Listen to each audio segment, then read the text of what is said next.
Welcome to the Deep Dive, where we cut through the noise to get to the core insights. Today, we're exploring a topic that's quickly becoming essential: how to truly leverage artificial intelligence in your daily work and life. It's really about unlocking the power of AI, not just for the tech-savvy, but for everyone. And joining me today to guide us through this fascinating subject was an expert with a truly unique journey, from a physics PhD to navigating the world of AI. They've learned firsthand how to get the most out of these powerful tools. Welcome. Thanks for having me. I'm really excited to share some insights from my own journey, especially, how I learned to bridge that gap between complex AI capabilities and just practical everyday use. Great. So our mission today is really to equip you listening with the language you need to communicate effectively with AI. Whether you're just starting out with tools like ChatGPT, or maybe you've been using AI for a while, this deep dive is designed to give you the most practical, grounded techniques, really to make AI genuinely work for you. Okay, let's unpack this for anyone who might be new to the landscape. Can you start by simply explaining what exactly is ChatGPT and what do we mean by a prompt in this context? Absolutely. So think of ChatGPT as a very advanced, sophisticated text assistant. It's what we call a large language model, designed to understand and generate really human-like text. It's kind of like having an incredibly powerful, incredibly fast research assistant right at your fingertips. Okay, like an assistant. Yeah. And a prompt, then, is simply the instruction or the question or even just a statement you give to ChatGPT. It's your direct line of communication to the AI. And just like with human conversations, right, the clearer and more precise your communication is, the better the AI will understand and respond. So, in essence, the prompt is your language for speaking to AI. So it sounds like mastering prompting isn't just a technical skill. It's almost like learning a whole new form of communication itself. Is that the core idea here? Precisely. That's exactly it. It's about learning how to ask the right questions, how to instruct with clarity, and ultimately how to kind of co-create with the AI to get the best possible responses.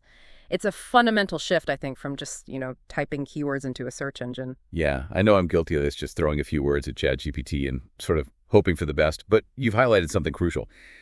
The AI's output is only as good as our input. Can you walk us through why that initial prompt is so critical? Yeah, it's a really common trap, isn't it? Yeah. Many people assume the AI is just supposed to magically know what they want. But the truth is, something like maybe 80% of the quality of an AI's response is directly determined by the quality of your prompt. 80%. Wow. Yeah, it's a huge number. Think of it this way. AI is like a brilliant, incredibly fast, but utterly literal apprentice. It can perform astonishing tasks, but only if you give it crystal clear, well-structured instructions. It's not just about the AI's raw processing power, it's about your precision in directing that power.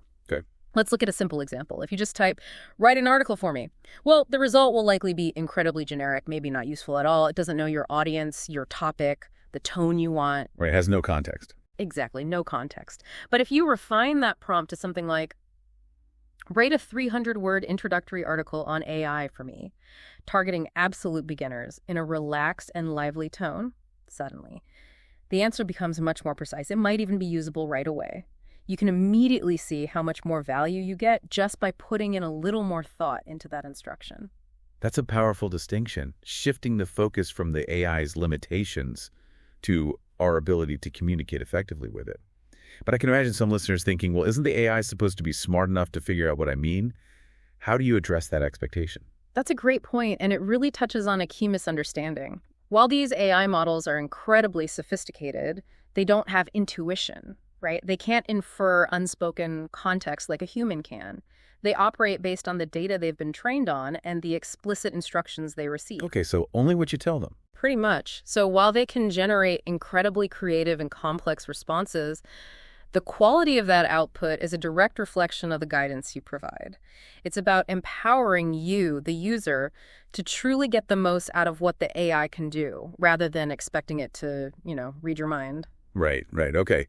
So, given your experience, what are the most common pitfalls or mistakes that beginners tend to make when writing prompts? I'll admit, when I first started, I tried to get ChatGPT to write my entire novel in one go. Suffice it to say, the results were interesting. Oh, I've definitely made my share of mistakes too, especially when I was first starting out and trying to tackle a big project, like you said. From what I've observed, beginners often stumble in 3 key areas, very similar to that novel in one prompt scenario. Yeah. What's the first one? Mistake number one, just being too vague. Prompts like, write something for me, or suggest a topic for me. They simply don't give the AI enough detail to understand what you truly need. It can't guess the specifics of your intent. I mean, think about it. If you told a human assistant, hey, write something, they'd be just as lost, right? Yeah, fair point. You need to provide that direction. Okay, so vagueness is number one. What's next? Mistake number two, overloading the AI with too many requests at once. This is exactly your novel-in-one prompt issue. Many people try to dump like 10 questions or tasks into a single prompt, Write an article for me, also list an outline, give 3 case studies, suggest titles, and make it funny. Yeah, trying to get it all done at once. Exactly. But when you pile on too many demands, the AI's focus gets diluted. The result is often a vague answer, or it might even completely miss some of your key points because it's trying to juggle too much. It's much better to break things down into smaller, manageable steps.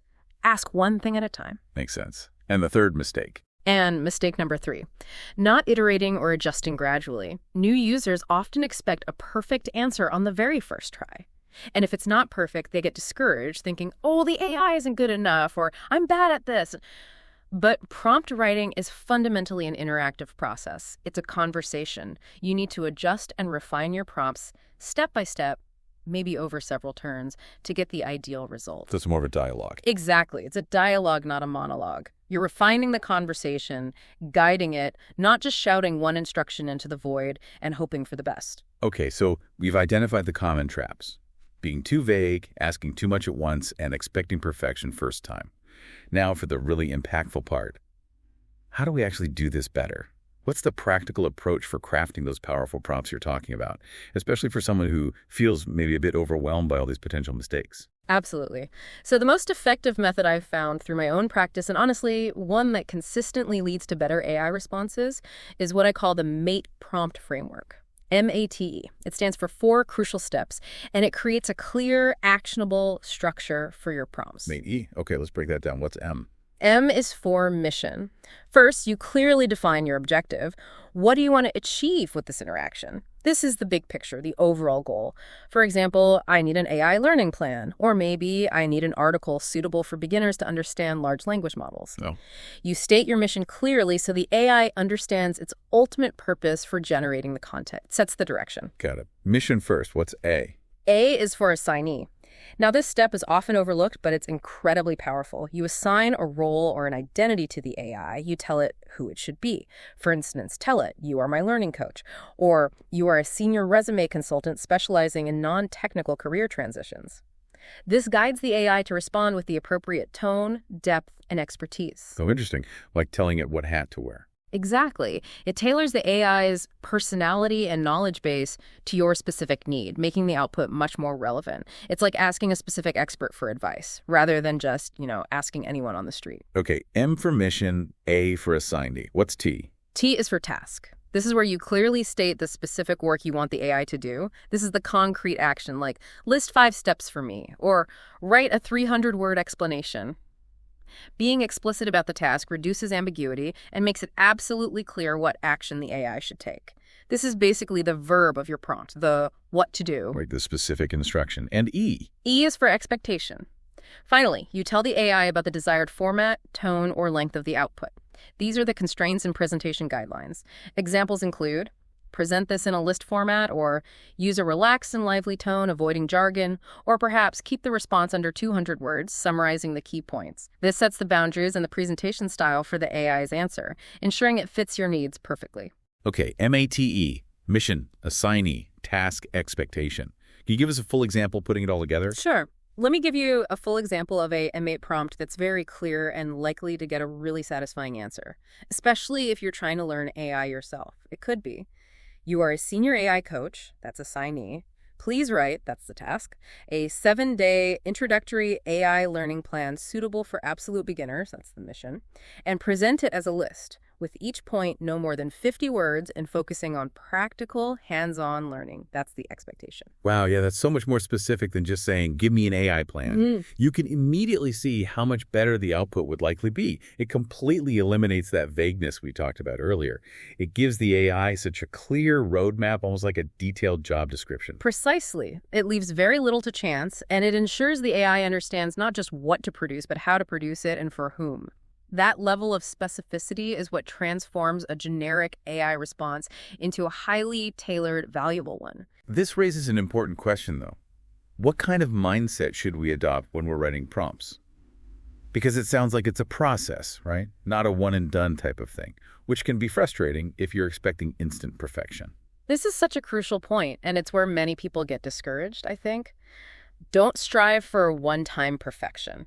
If the first answer isn't great, it's easy to think you failed or that the AI isn't useful for your specific need. But prompt writing is fundamentally about constant iteration and fine-tuning. It's refinement. Each small adjustment you make, each tweak maybe to your mate framework, bring you closer to the ideal result. So more like sculpting than just ordering something. Yeah, that's a great analogy. Think of it as co-creating with AI. That mindset makes the process much more enjoyable and, frankly, less stressful. It turns it into a collaborative effort rather than a test where you have to get it right the first time. You're guiding the conversation. I like that. Co-creating. It really shifts the perspective from just demanding a perfect output to working with the AI. Yeah. Almost like training a very eager, but as you said, very literal assistant. So for someone who is just beginning their journey with AI and writing prompts, what's your sort of top piece of advice? My final piece of advice is this.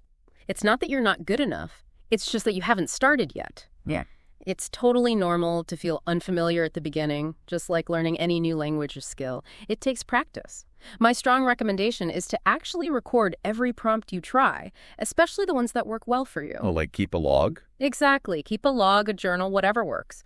Over time, you'll build your own personal prompt database. Think of it like a playbook of successful conversations you've had with the AI. Then, in the future, you can simply copy, paste, and modify your successful prompts to suit new tasks rather than starting from scratch every single time. That saves a lot of effort. It really does. And remember that 80% rule we talked about AI answer quality being tied to your question. It's incredibly empowering because it means you have direct control over the quality of the output. It's all in your hands. And that wraps up our deep dive into the art of writing effective AI prompts. It's been a really insightful journey into communicating with AI, showing how just a little extra thought in your questions can yield vastly superior results. It's not just about the AI's power, but about your power in directing it. It's truly all about learning the language, and then refining it over time. I really hope these tips empower you listening to get the most out of your AI tools, turning them from these sort of generic response machines into truly personalized and powerful assistants. Absolutely. And if you found this deep dive valuable, want to continue exploring the fascinating world of AI with us, make sure to subscribe to The Deep Dive. Next time, we're going to tackle another incredibly relevant topic for anyone navigating their career path. We'll be looking at how to use AI to help you plan your career, or maybe even a transition. Specifically, we'll be sharing insights on how to build a resume that's attractive to AI screening tools and human interviewers. Even if you don't have a computer science background, you won't want to miss that one. Until then, keep asking smart questions, and we'll see you on the next Deep Dive.